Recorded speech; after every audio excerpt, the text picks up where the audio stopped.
Hello, Angel Bells. Happy Sunday. I am so excited to be talking about the July box, our paper bead makers box once again.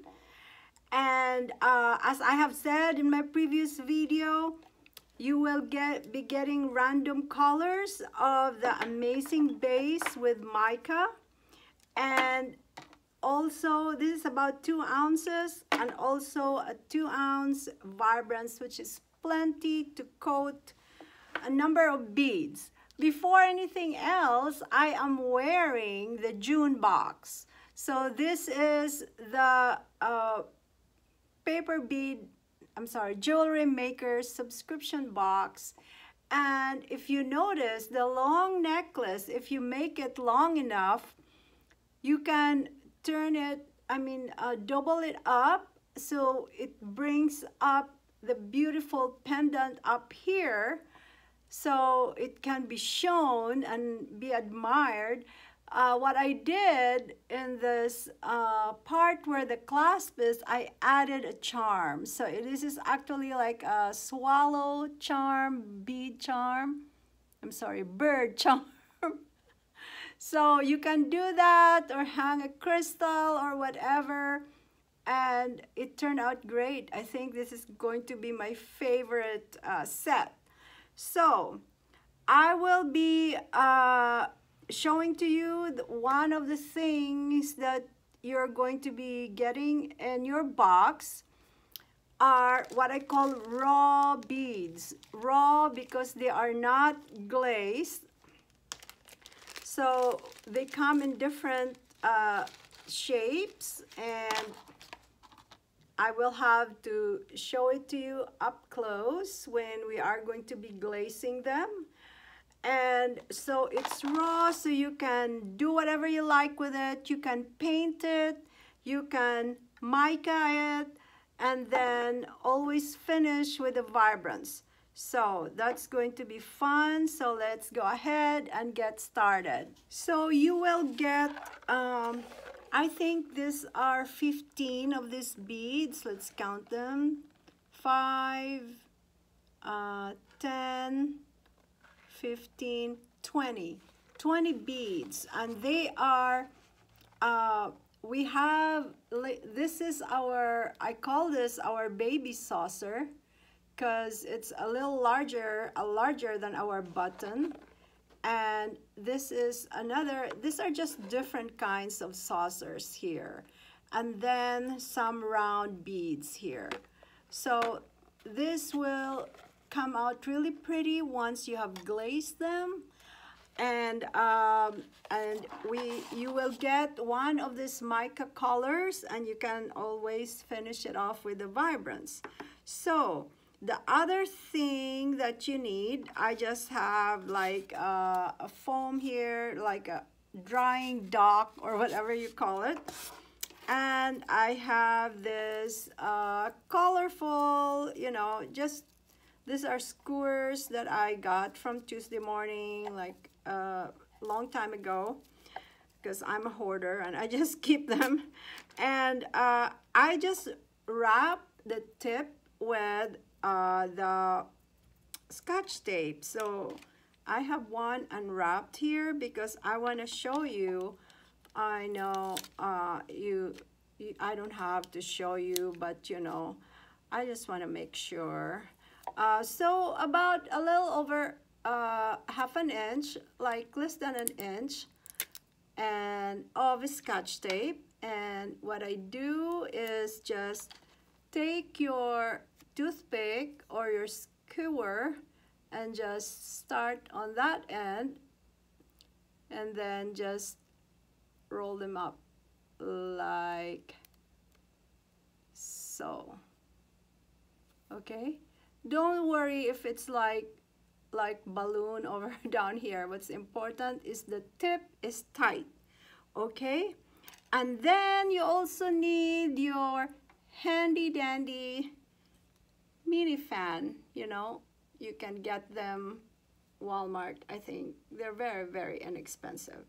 So to make the drying process faster, So let's start. So when you get your mica mix, you know, this settled down here at the bottom, but this I've had for quite some time, so it's kind of really settled down there. So you open it, and then I'm just gonna stir it with a brush, aside from shaking it, so that way, you know, and we get all the colors. But even if you don't get all the colors, then it's just like a hint of a sheen or something. Maybe that's the kind of look that you are going for. So then, very easy. So let's do the big one first. So I'm just going to just dip it like so.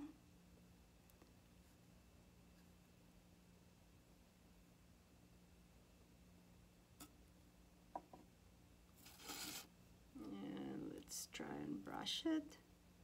We'll have it drip over here in your where your foam is, and just kind of brush it around, you know. Making paper beads is sure a mess. Now, if you notice that it has gotten thick, the Amazing Base is safe to just add water to it, okay? So, just like that. So obviously, not to make this video very long, I'm just gonna show you this one. I'm gonna do the rest, and we'll dry it.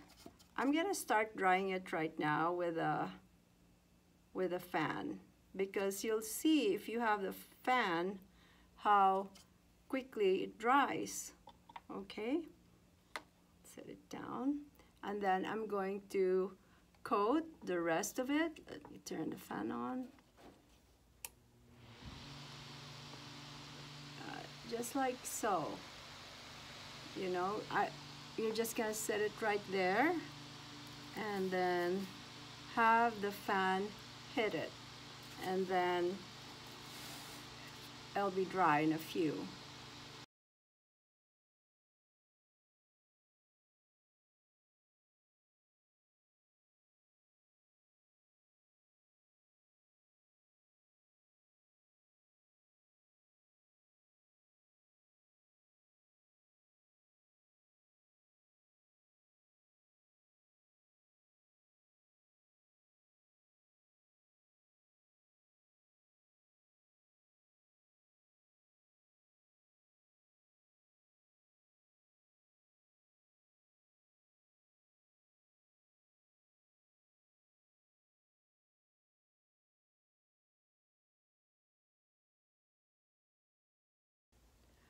So we finished the first coat of the mica mix, and you need a second coat of this. And again, if you find that your mica mix is a little thick, just add a little water. It will not take away the shine from it. It would just glide on nicely. So what we're doing there is brushing the excess and sweeping the bubbles, because the mica mix can tend to bubble a lot, unlike the Vibrance.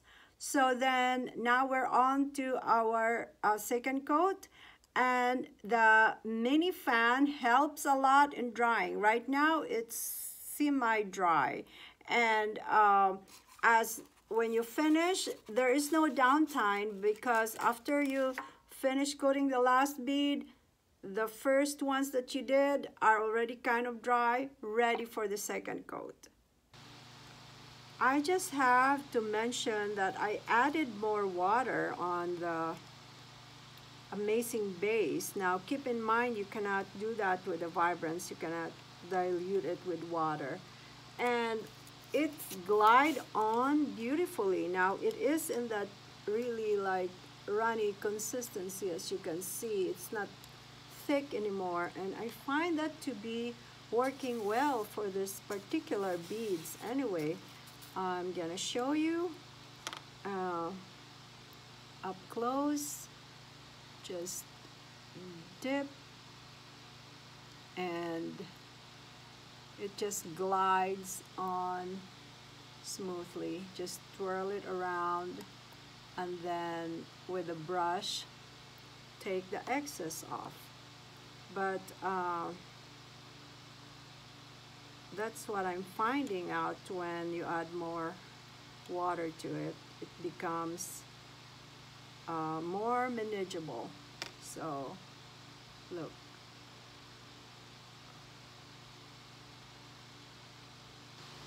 So this is second coat now. My fan is still going, and we are ready for the vibrance.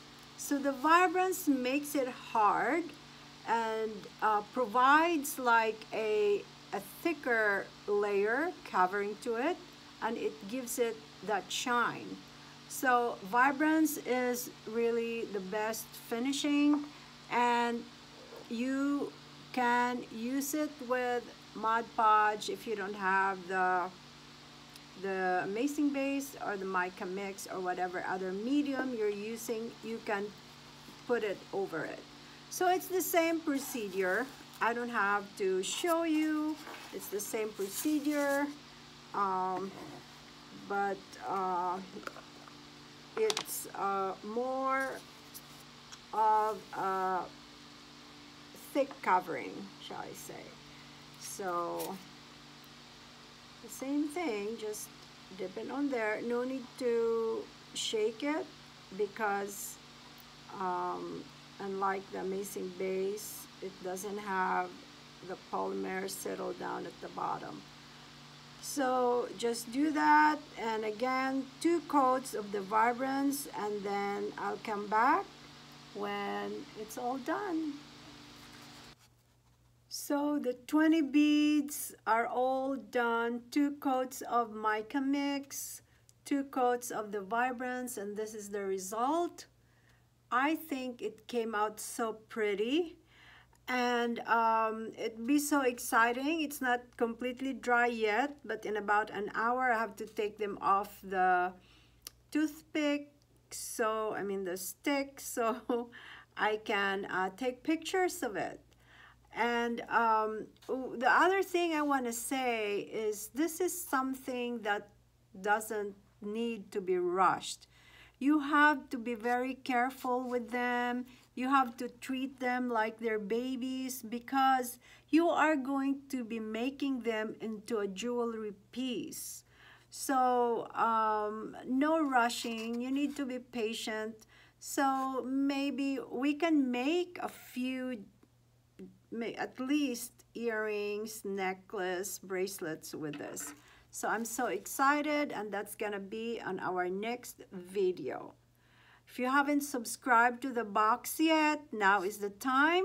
There's a link down the description box. Thank you so much.